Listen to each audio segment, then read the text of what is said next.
നമസ്കാരം, ഏവർക്കും പുതിയ വീഡിയോയിലേക്ക് സ്വാഗതം. ഇന്ന് ഡെവലപ്മെന്റ് സീരീസിൽപ്പെട്ട മറ്റൊരു വീഡിയോ ആയിട്ടാണ് നിങ്ങളുടെ മുന്നിലേക്ക് വന്നിരിക്കുന്നത്. ഇന്ന് നമ്മൾ ചർച്ച ചെയ്യാൻ പോകുന്ന വിഷയം എന്ന് പറയുന്നത് വിഴിഞ്ഞുമായി ബന്ധപ്പെട്ടതാണ്. വിഴിഞ്ഞുമായി ബന്ധപ്പെട്ട കുറച്ച് കുപ്രചരണങ്ങൾ ഇപ്പോൾ നടക്കുന്നുണ്ട്. അത് ബേസ് ചെയ്തിട്ടാണ് ഇന്ന് വീഡിയോ ചെയ്യുന്നത്. വിഴിഞ്ഞ നമുക്കെല്ലാവർക്കും അറിയാം, ഇന്ത്യയിലെ ഏക ട്രാൻസ്ഷിപ്മെൻറ്റ് പോർട്ടാണ്. വളരെ നല്ല രീതിയിലാണ് അതിൻ്റെ ട്രയൽ റൺ കഴിഞ്ഞതും അത് കഴിഞ്ഞിട്ട് ഇപ്പോൾ അവിടെ നടന്ന പ്രവർത്തനങ്ങളും. എന്നാൽ ഇതിനെയൊക്കെ തുരങ്കം വെക്കുന്ന ഒരു നിലപാടുകളുമായി കുറേയേറെ ആൾക്കാർ കുറേ കാലമായി പ്രവർത്തിക്കുന്നുണ്ട്. അത് ഇന്ന് തുടങ്ങിയതല്ല. ഈ പ്രോജക്റ്റ് എന്ന് ലൈം ലൈറ്റിൽ വന്നു അന്ന് മുതൽ, അതായത് 10-30ഓളം വർഷങ്ങൾക്ക് മുമ്പ് തുടങ്ങിയ ഈ കുപ്രചരണം ഇപ്പോൾ വീണ്ടും എടുത്ത് പ്രയോഗിക്കുകയാണ് ഒരു കപ്പൽ ദുരന്തമുണ്ടായതിനെ തുടർന്ന്. ഇത് നമ്മുടെ വിഴിഞ്ഞം പോർട്ട് ആ ലൈം ലൈറ്റിലേക്ക് വന്ന സമയത്ത് തുടക്കത്തിലുള്ള പ്രചരണം എന്ന് പറഞ്ഞിരുന്നുണ്ട്, ഇത് പ്രകൃതിയെ ഭയങ്കരമായിട്ട് ബാധിക്കും, ഇവിടുത്തെ കടലാമകളുടെ ആവാസ വ്യവസ്ഥ, അതായത് വളരെ റയറായിട്ടുള്ള കുറച്ച് കടലാമകൾ ഈ ഭാഗങ്ങളുണ്ട്, അവരുടെ ആവാസ വ്യവസ്ഥയെല്ലാം ബാധിക്കും, അവരെല്ലാം ഈ ലോകത്ത് നിന്ന് തന്നെ വാനിഷായി പോകും എന്നൊക്കെയായിരുന്നു പ്രചരിച്ചുകൊണ്ടിരുന്നത്.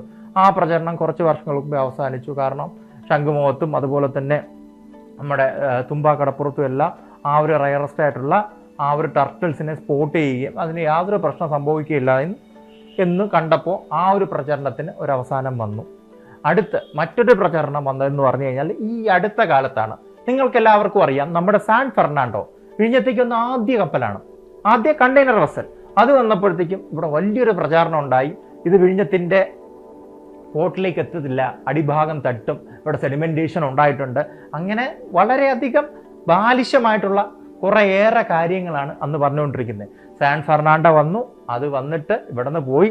അതിനുശേഷം 340ഓളം കപ്പലുകൾ ഇവിടെ വന്നു. ലോകത്തിലെ ഏറ്റവും വലിയ കപ്പലുള്ളതിൻ്റെ ഇന്ത്യയിലേക്ക് വന്നു. ഇതൊന്നും വന്നിട്ട് യാതൊരു പ്രശ്നവും ഉണ്ടായില്ല. അതുപോലെ തന്നെ ഇപ്പോൾ നമ്മുടെ ഈ കപ്പൽ മുങ്ങിയപ്പോൾ ഒട്ടനവധി കുപ്രചരണങ്ങൾ വിഴിഞ്ഞം പോർട്ടിനെ ബന്ധപ്പെടുത്തി പറയുന്നുണ്ട്. വിഴിഞ്ഞം പോർട്ട് കാരണമാണ് കപ്പൽ മുങ്ങിയത്, വിഴിഞ്ഞം പോർട്ടിൻ്റെ എൻവയോൺമെൻറ്റ് പ്രശ്നമാണ്. ഇതിനൊക്കെ എന്ത് ബേസാണുള്ളത്? ആലപ്പുഴയ്ക്കടുത്ത് കൊച്ചി തീരത്തിനടുത്താണ് ഇത് മുങ്ങിയത്. അപ്പോൾ നിങ്ങൾ എങ്ങനെയാണ് ഈ പറയുന്ന വിഴിഞ്ഞം പോർട്ടിനെയോ അല്ലെങ്കിൽ തിരുവനന്തപുരം പോർട്ടിനെയോ നിങ്ങൾ കുറ്റപ്പെടുത്താനായിട്ട് പറ്റുന്നത്? അതുപോലെ തന്നെ വിഴിഞ്ഞത്ത് മറ്റേ കണ്ടെയ്നർ നിർത്തിയതിൻ്റെ പ്രശ്നമാണ്, അല്ലെങ്കിൽ കണ്ടെയ്നർ ഉൾക്കൊള്ളിച്ചതിൻ്റെ പ്രശ്നം. കണ്ടെയ്നർ എത്രത്തോളം കൊള്ളിക്കണം, കപ്പലിൻ്റെ സ്റ്റെബിലിറ്റി എല്ലാം പറഞ്ഞു കൊടുക്കുന്നത് കപ്പലിൻ്റെ ക്യാപ്റ്റനാണ്. കപ്പലിൻ്റെ ക്യാപ്റ്റന് അത് ഓക്കെ ആണെന്ന് പറയുവാണെങ്കിൽ അതിനനുസരിച്ച് നിറച്ചു വിടും. അതുപോലെ തന്നെ ഇതിനകത്തുള്ള ഹസാർഡസ് മെറ്റീരിയലിനെ കുറിച്ചുള്ള യാതൊരു വിവരവും ഇല്ല. വിവരം ഉണ്ടായെന്ന് പറഞ്ഞാൽ ഇത് ഏത് ക്ലാസ്സിൽപ്പെട്ടതാണെന്നുള്ള വിവരമുണ്ട്. കാരണം നിങ്ങൾ മനസ്സിലാക്കേണ്ടത് ഇതൊരു ട്രാൻസ്ഷിപ്മെൻറ്റ് പോർട്ടാണ്. അപ്പോൾ കൂടുതലായിട്ടും ഇതിൻ്റെ കംപ്ലീറ്റ് ഡീറ്റെയിൽസ് അറിയാവുന്നത് ഇതിൻ്റെ സോഴ്സ് പോർട്ടിന് അല്ലെങ്കിൽ ഡെസ്റ്റിനേഷൻ പോർട്ടിനായിരിക്കും. അപ്പോൾ അവർക്കായിരിക്കും കൂടുതലായിട്ട് ഇതിനെപ്പറ്റി അറിയുക. അവർ ഇത് ട്രാൻസ്ലേറ്റ് മാത്രം മതി, വിഴിഞ്ഞം അതറിയേണ്ട ആവശ്യം. കാരണം വിഴിഞ്ഞം ട്രാൻസ്ഷിപ്മെൻറ്റാണ് ചെയ്യുന്നത്. അവിടെ നിന്ന് ആ പോർട്ടിൽ കൊണ്ട് ഇറക്കി വയ്ക്കുന്നു, അവിടെ നിന്ന് തന്നെ ഗേറ്റ് അങ്ങ് വിടുന്നു. അല്ലാതെ പോർട്ടിന് പുറത്തേക്കോ അല്ലെങ്കിൽ മറ്റൊരിടത്തേക്ക് ഈ സാധനം പോകുന്നില്ല. അത് കഴിഞ്ഞിട്ട് ഈ കപ്പൽ മുങ്ങിയതിനെ പറ്റിയിട്ട് നേരത്തെയും പല വാദങ്ങളും പല രീതികളാണ് പറയുന്നത്. ഇതൊരാൾക്ക് മാത്രമേ പറയാൻ സാധിക്കുകയുള്ളൂ, അത് കപ്പലിൻ്റെ ക്യാപ്റ്റനാണ്. പിന്നെ ഈ കപ്പലുമായി ബന്ധപ്പെട്ട ഒത്തിരി പ്രശ്നങ്ങളുണ്ട്, ഇൻഷുറൻസുമായി ബന്ധപ്പെട്ട പ്രശ്നങ്ങൾ. ഇത് ആരും തന്നെ ഡിസ്ക്ലോസ് ചെയ്യത്തില്ലെന്ന് പറഞ്ഞു കഴിഞ്ഞാൽ ഇത് നമ്മുടെ ഇൻഷുറൻസിനെ ബാധിക്കും. അതുകൊണ്ട് കപ്പലിൻ്റെ ക്യാപ്റ്റൻ ഇത് ഡിസ്ക്ലോസ് ചെയ്യത്തില്ല, ആരും ഡിസ്ക്ലോസ് ചെയ്യത്തില്ല. പിന്നെ കമ്പനി ഇത് ഡിസ്ക്ലോസ് ചെയ്യാനും പോകുന്നില്ല. അപ്പോൾ ഇത് ചെയ്യേണ്ടത് നിർബന്ധമൊന്നുമില്ല. പിന്നെ അടുത്തെന്ന് പറയുന്ന സംഭവം എന്ന് പറഞ്ഞാൽ ഈ പറയുന്ന ആൾക്കാരും നമ്മുടെ റെഡ് സീയിൽ മറ്റേ ഹൂതികൾ ആക്രമിച്ച കപ്പൽ, അതുപോലെ ഹൂതികൾ ഒരു ഇന്ത്യൻ കപ്പൽ ആക്രമിച്ച് നശിപ്പിച്ചിട്ടുണ്ട്. ഇതെല്ലാം വെള്ളത്തിനടിയിൽ പോയിട്ടുമുണ്ട്. അവിടെയൊന്നും അൺഗവേൺഡ് ആയിട്ടുള്ള ഏരിയ ആയതുകൊണ്ട് അവിടുത്തെ പ്രശ്നങ്ങളൊന്നും ഒരുത്തന്മാരും ഉന്നയിച്ച് കണ്ടിട്ടില്ലല്ലോ. ഇവിടെ ഒരു പ്രശ്നം അത് വിഴിഞ്ഞം പോർട്ടുമായി ബന്ധപ്പെട്ടതുമല്ല. വിഴിഞ്ഞം പോർട്ടിൽ നിന്ന് പോയൊരു കപ്പൽ എവിടെയോ പോയി മുങ്ങിയതാണ്. അതൊരു വലിയ പ്രശ്നമായിട്ട് നിങ്ങളെല്ലാവരും ഏറ്റെടുത്തോണ്ട്, നിങ്ങളെല്ലാവരും ഒന്നല്ല, ഇതിൻ്റെ ക്രിട്ടിക്കുകൾ, ഈ വിഴിഞ്ഞത്തിൻ്റെ കുറേ ക്രിട്ടിക്കുകളുണ്ട്. അത് ഒന്നുകിൽ മറ്റേ വലിയ പോർട്ടുകളുള്ള വലിയ മൾട്ടിനാഷണൽസ് സ്പോൺസർ ചെയ്ത ആൾക്കാരാവാം, അവരിൽ നിന്ന് കാശ് വാങ്ങിച്ചിട്ട് ചെയ്യുന്നവരാവാം. കാരണം പല പോർട്ടുകൾക്കും ഇപ്പോൾ വിഴിഞ്ഞ ഭീഷണിയായിട്ട് മാറുന്നുണ്ട്. ദുബായ്ക്കായാലും സിംഗപ്പൂരിനായാലും കൊളംബോക്കായിരുന്നാലും എല്ലാത്തിനും ഭീഷണിയാണ്. ഈ ഒരു പോർട്ടിൻ്റെ സ്ട്രാറ്റജിക് ലൊക്കേഷൻ അത് തന്നെയാണ് അതിന് കാരണം. ഇനി നിങ്ങളെല്ലാവരും എത്രത്തോളം കുറ്റം പറഞ്ഞ് എത്രത്തോളം പ്രശ്നങ്ങൾ ഉണ്ടാക്കിയാലും ഈ പോർട്ടിൻ്റെ ആ വളർച്ച അത് നിൽക്കാൻ പോകുന്നില്ല. അത് മറ്റൊരു കാര്യമാണ്. ഇനി വേറെ സംഭവം നോക്കാം. ഈ കപ്പലുകൾ ഈ പറയുന്ന കടലിൽ മുങ്ങുന്ന പ്രതിഭാസം ഇന്നും ഇന്നലെ തുടങ്ങിയതല്ല. നമ്മുടെ ഭൂമിയുടെ 71% കടലാണ്. ഈ ഒരു കടലിൽ എത്ര വർഷങ്ങൾ, എത്ര നൂറ്റാണ്ടുകളായിട്ട് ഈ പറയുന്ന കപ്പൽ പരിപാടി നടക്കുന്നുണ്ടെന്നറിയോ?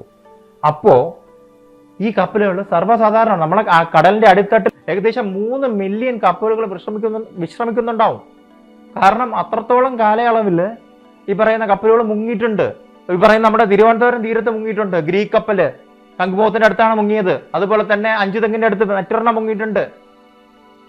അന്നൊന്നും ഈ പ്രശ്നം നിങ്ങൾ ആരും കണ്ടില്ലല്ലേ? അത് കണ്ടിട്ട് വിഴിഞ്ഞം പോർട്ട് ഇല്ലാത്തത് കൊണ്ട് പറഞ്ഞതാണോ, അതോ വിഴിഞ്ഞത്തെ തകർക്കാൻ വേണ്ടിയിട്ട് മനഃപൂർവ്വമാണോ?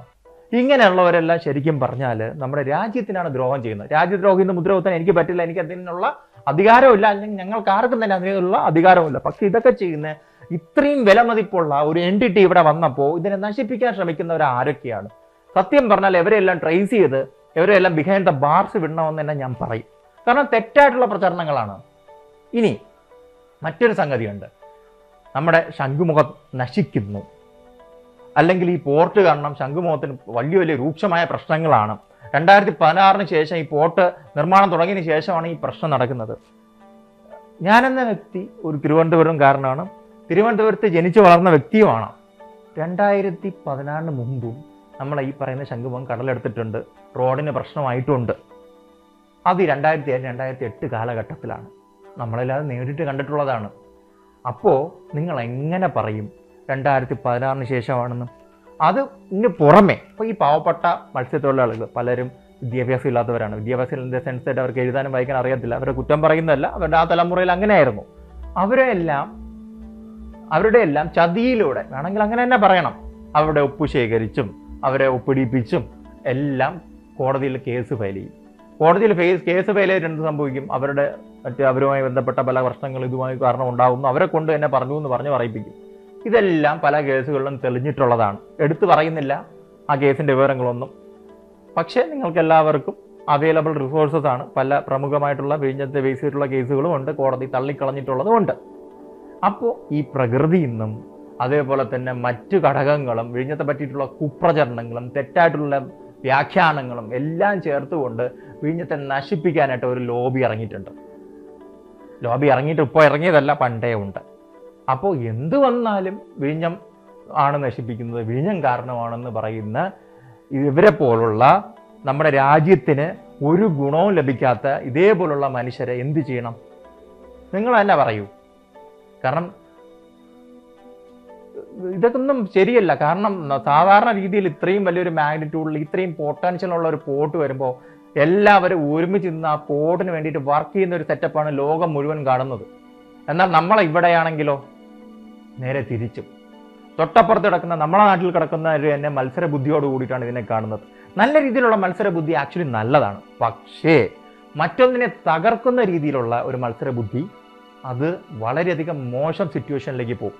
അതുപോലെ തന്നെ ഞങ്ങൾക്ക് ഫീൽ ആയിട്ടുള്ളത്, പലപ്പോഴായിട്ട് ഫീൽ ആവുന്നതാണ്, ഈ പറയുന്ന പോർട്ട്, ഈ പറയുന്ന തിരുവനന്തപുരം അല്ലെങ്കിൽ സദേൺ ഡിസ്ട്രിക്ട്സ്, ഇവരെല്ലാവരും പലപ്പോഴും അവഗണന നേരിടുന്നു എന്ന് ഞങ്ങൾക്ക് ഫീൽ ആയിട്ടുള്ളതാണ്. കാരണം വി ബിലോങ് ഹിയർ.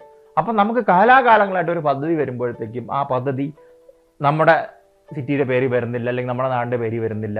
എന്നാൽ മറ്റു സ്ഥലങ്ങളിൽ അത് ആ നാടിൻ്റെ പേര് വരുന്നു. ആ നാട്ടിലുള്ളവർക്ക് അല്ലെങ്കിൽ അങ്ങനെ മുന്നോട്ട് പോകുന്നവർക്ക് വളരെയധികം ഒരു പ്രൊമോഷൻ കിട്ടുന്ന രീതിയിൽ വരുന്നു. അങ്ങനെ പ്രൊമോഷൻ കിട്ടുന്നതിന് നമുക്ക് കുഴപ്പമില്ല. പക്ഷെ നമ്മുടെ നാടും അങ്ങനെ വരുമ്പോൾ വരണം. പക്ഷേ എന്തിവിടെ വന്നാലും നമ്മുടെ ഡെവലപ്മെൻറ്റിൻ്റെ പേരിൽ ഇത് തട്ടിക്കളയാണ് ചെയ്യുന്നത്. അതുപോലെ തന്നെ മറ്റൊരു രസകരമായ സംഭവം എന്ന് പറയുന്നത് നമ്മുടെ മീഡിയാസാണ്.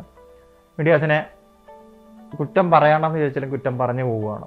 ബേസിക് ആയിട്ടുള്ള കുറച്ച് കാര്യങ്ങളുണ്ട്. ഒരു പോർട്ടിനെ പറ്റിയിട്ട് അല്ലെങ്കിൽ ആ കപ്പലിനെ പറ്റിയിട്ട് നിങ്ങൾ ഈ പറയുന്ന വിഴിഞ്ഞത്തെ പറ്റിയിട്ട് വീഡിയോ കൊടുക്കാൻ തുടങ്ങിയിട്ട് എത്ര കാലമായി? എല്ലാ മീഡിയാസും ഇതിൻ്റെ പുറകെ നടക്കാറുണ്ടല്ലോ. ബേസിക്കായിട്ട് കുറച്ച് കാര്യങ്ങൾ പറഞ്ഞു വെച്ചൂടെ? എന്തൊക്കെ ബ്ലണ്ടറുകളാണ് വിളിച്ചു പറഞ്ഞത്. ഞാൻ ആൾക്കാരെയൊന്നും പേരൊന്നും പറയുന്നില്ല, പക്ഷെ നിങ്ങൾക്ക് എല്ലാവർക്കും അറിയാവുന്ന ആൾക്കാരെ തന്നെയാണ് പലതും വിളിച്ച് പറഞ്ഞത്. ഇപ്പോൾ ലൈബീരിയയിൽ രജിസ്റ്റർ ചെയ്ത കപ്പൽ, ലൈബീരിയയിൽ നിന്ന് ഇങ്ങോട്ട് സർവീസ് നടത്തുന്ന കപ്പൽ, ഇങ്ങനെയൊക്കെ എന്തൊക്കെ ബ്ലണ്ടറാണ് വിളിച്ച് പറഞ്ഞാൽ. ആ കപ്പൽ ശരിക്കും നമ്മുടെ ഈ പറയുന്ന കൊച്ചി, വിഴിഞ്ഞം, തൂത്തുക്കുടി, കൊളംബോ ഈ ഒരു റൂട്ടിലായിരുന്നു സർവീസ് നടത്തിക്കൊണ്ടിരുന്നത്. ഇവിടെ വിളിച്ചു പറഞ്ഞതൊക്കെ വളരെ അടിപൊളി സംഭവങ്ങളായിരുന്നു. എന്നിട്ട് കുറച്ച് മറ്റേ എക്സ്പ്ലനേഷനാണ്, ഈ കടലിൽ പോയ ഐറ്റംസിനെ പറ്റിയിട്ടുള്ള കുറേ എക്സ്പ്ലനേഷൻസ് ആണ്. ഈ എക്സ്പ്ലനേഷൻസ് പറയുന്നതാണ് അതിനേക്കാളും നല്ല രസം. ഒരു എക്സ്പ്ലനേഷനിൽ കോൺട്രാഡിക്ടറി ആയിട്ട് ഒരാൾ പറയുന്നുണ്ടായിരുന്നു, വെള്ളത്തിനേക്കാളും ഡെൻസിറ്റി ഉള്ള സാധനങ്ങൾ ഇവിടെ ഉണ്ട്. ഇതൊക്കെ എന്ത് ആധികാരികമായിട്ടാണ് ഈ കിടന്ന് പറയുന്നത്? ഇതൊക്കെ പറയുന്ന ഒരു കാര്യം അവിടെ പറഞ്ഞിട്ടില്ലായിരുന്നു ഭയങ്കരമായിട്ടൊന്നും. പിന്നീടൊക്കെയാണ് അത് പറയാൻ തുടങ്ങിയത്. Marine oil, marine gas oil എന്ന് പറയുന്ന ആ സംഭവം, അതിനെ പറ്റിയിട്ട് അധികം ആരും ഒന്നും മിണ്ടിയില്ല. ശരിക്കും പറഞ്ഞാൽ നമുക്ക് ഏറ്റവും അധികം പ്രശ്നമുണ്ടാക്കുന്ന ഒരു കാര്യമായിരുന്നു അത്. ആ ഒരു പ്രശ്നം എന്ന് പറയുന്നത് ഈ ഷിപ്പിന് വേണ്ടി ഉപയോഗിക്കുന്ന ആ ഒരു ഫ്യൂവൽ ഇത് കടലിൽ സ്പ്രെഡായി കഴിഞ്ഞാൽ അതൊരു വലിയ വിഷയമായിട്ട് മാറും. ഈ വലിയ വിഷയമായിട്ട് മാറിയിട്ട് അതൊരു നാഷണൽ ഡിസാസ്റ്റർ ആവും. അത് ആരും ഹൈലൈറ്റ് ചെയ്ത് പറഞ്ഞില്ല. എല്ലാവരും ആ കണ്ടെയ്നറിൽ നിന്ന് പൊട്ടിപ്പോയ സംഭവങ്ങളാണ് പറഞ്ഞുകൊണ്ടിരുന്നത്. എന്നാൽ ഇത് വെച്ച് നോക്കുമ്പോൾ അത് വലിയ അത്രയും മാരകമായിട്ടുള്ള സാധനങ്ങളൊന്നും ആയിരുന്നില്ല ഈ കപ്പലിൽ നിന്ന് വിട്ടുപോയ കണ്ടെയ്നറിലുണ്ടായിരുന്നത്. അപ്പോഴും അത് ഫോക്കസ് ചെയ്ത് കുറേ ബ്ലണ്ടർ ന്യൂസുകൾ കൊടുത്തു. ഇനി തുടക്കത്തിൽ ഞാൻ പറഞ്ഞില്ലേ, നമ്മുടെ റെഡ് സീലൊക്കെ സ്ഥിരം കപ്പലുകൾ മുങ്ങുന്ന ഒരു പതിവാണ്, അല്ലെങ്കിൽ ഇന്റർനാഷണൽ കപ്പൽ ചാനൽ മുങ്ങുന്ന പതിവാണ്. ഇത് ചെയ്യുന്നതെന്ന് പറഞ്ഞാൽ ആ ഏരിയ ഗവൺമെന്റ് ചെയ്യുന്ന രാജ്യം അതിനുവേണ്ട പ്രിക്കോഷൻസ് എടുക്കും. ഇപ്പോൾ നമ്മളെ രാജ്യത്തും അത് തന്നെയാണ് സംഭവിച്ചത്. നമ്മൾ ആ കപ്പലെ മുങ്ങി അതിന് വേണ്ടിയിട്ടുള്ള പ്രിക്കോഷൻസ് എടുത്തു. അതിന് വേണ്ടിയിട്ട് ഫലപ്രദമായിട്ടുള്ള അതിനെ നിരീക്ഷിക്കുകയും അതിൽ നിന്ന് ഓയിൽ സ്പില്ലേജ് ഉണ്ടാവുക എന്നത് കൃത്യമായിട്ട് നിരീക്ഷിക്കുകയും മറ്റു പരിപാടികളെല്ലാം ചെയ്ത് അതിന് വേണ്ടിയിട്ടുള്ള എല്ലാ സഹകരണങ്ങളും നൽകിയിട്ടുണ്ട്. അതാണ് ചെയ്യേണ്ടത്. അത് സക്സസ്ഫുൾ ആയിട്ട് ചെയ്യാനും സാധിക്കും. നമ്മൾ ഇന്ത്യ പോലൊരു രാജ്യത്തിന് വേറെ പ്രശ്നങ്ങളൊന്നുമില്ല. അപ്പോൾ നിങ്ങൾ മനസ്സിലാക്കേണ്ടത്, കപ്പൽ അപകടങ്ങൾ എന്ന് പറയുന്നത് കോമൺ ആയിട്ട് ഇന്റർനാഷണൽ വാട്ടേഴ്സ് നടക്കുന്ന ഒന്നാണ്. എന്നാൽ ഒരു പർട്ടിക്കുലർ പോർട്ടിന് ഇതുമായിട്ട് എന്തെങ്കിലും ബന്ധമുണ്ടെന്ന് പറഞ്ഞ് നടത്തുന്ന കുപ്രചരണങ്ങളാണ്. അപ്പോൾ അങ്ങനെ ചെയ്യുന്നത് വളരെ തെറ്റായിട്ടുള്ള കാരണങ്ങളാണ്, അല്ലെങ്കിൽ തെറ്റായിട്ടുള്ള കാര്യമാണ്. കാരണം നമ്മൾ ഹൈലൈറ്റ് ചെയ്യുന്ന നമ്മുടെ നാടിനും അല്ലെങ്കിൽ ഇന്ത്യക്ക് തന്നെ ഹ്യൂജ് വരുമാനം ഉണ്ടാക്കി കൊടുക്കുന്ന ഒരു പ്രോജക്റ്റിനെ ലോകർക്ക് മുമ്പിൽ തെറ്റിദ്ധാരണ പരത്തി നമ്മുടെ പോർട്ടിൻ്റെ ആ വളർച്ചയെ നശിപ്പിക്കാനൊന്നും പറ്റത്തില്ല, പക്ഷെ വളർച്ച കുറയ്ക്കാൻ സാധിക്കും. അപ്പോൾ അതിന് വേണ്ടിയിട്ട് മുൻകൈ എടുക്കുന്നവരുടെ നമ്മളായിട്ടുള്ള എല്ലാ ജനങ്ങളും ചേർന്ന് അടപ്പിക്കണമെന്ന് തന്നെയാണ് ഞങ്ങൾ പറയുന്നത്. ഇത് അധികൃതർ കാണുന്നുണ്ട്, അല്ലെങ്കിൽ നമ്മുടെ MLA-മാരോ അല്ലെങ്കിൽ നമ്മൾ ജയിപ്പിച്ച് നമ്മുടെ പാർലമെന്റിലും നമ്മുടെ നിയമസഭയിൽ ഇരിക്കുന്നവർ കാണുന്നുണ്ടെങ്കിൽ ആഡിക്വേറ്റുള്ള മെഷേഴ്സ് ഇനി ഭാവിയിൽ എടുക്കാനായിട്ടുള്ള ഒരു നടപടി ഉണ്ടാകണം. എന്നാലേ നമുക്ക് ഇതേപോലുള്ള വിരോധികളെ, വികസന വിരോധികളെ നമുക്ക് നമ്മുടെ ജനങ്ങളുടെ മുന്നിൽ നമുക്ക് എത്തിക്കാനായിട്ട് സാധിക്കുകയുള്ളൂ. അപ്പോൾ അതൊക്കെയാണ് നിങ്ങളോട് പറയാനുള്ളത്. നമ്മുടെ നാടിൻ്റെ വികസനം നമുക്ക് അത്യാവശ്യമാണ്. ഇനിയിപ്പം പ്രകൃതിവാദികളുണ്ട്, പ്രോപ്പറായിട്ടുള്ള പ്രകൃതിവാദികൾ. ഞാൻ പറയുന്നത് കൃത്യമായിട്ട് പ്രകൃതിയെ സ്നേഹിക്കുന്ന, പ്രകൃതിയോടനുബന്ധിച്ച് ജീവിക്കുന്ന, അല്ലെങ്കിൽ പ്രകൃതിദത്തമായിട്ടുള്ള കാര്യങ്ങളിൽ ഊന്നിക്കൊണ്ട് ഡെവലപ്മെൻറ്റ് നടത്തുന്നതിന് വേണ്ടി വാദിക്കുന്ന പലരുമുണ്ട്. അവരോടല്ല ഇത്. കുറേ കപട പ്രകൃതിവാദികളുണ്ട്, ലോജിക്കില്ലാതെ സംസാരിക്കുന്നവരുണ്ട്. അവർക്കെതിരാണ് ഈ വീഡിയോ. അപ്പോൾ മറ്റൊരു വീഡിയോ ആയിട്ട് മറ്റൊരു വിഷയവുമായിട്ട് ഉടനെ തന്നെ കാണാം. അതുവരയ്ക്കും ഞാൻ ഷിബു സാലിയ, എന്നോടൊപ്പം പ്രണസ് രാജ് നിർത്തുന്നു. നന്ദി, നമസ്കാരം. Keep watching Chris Kerala.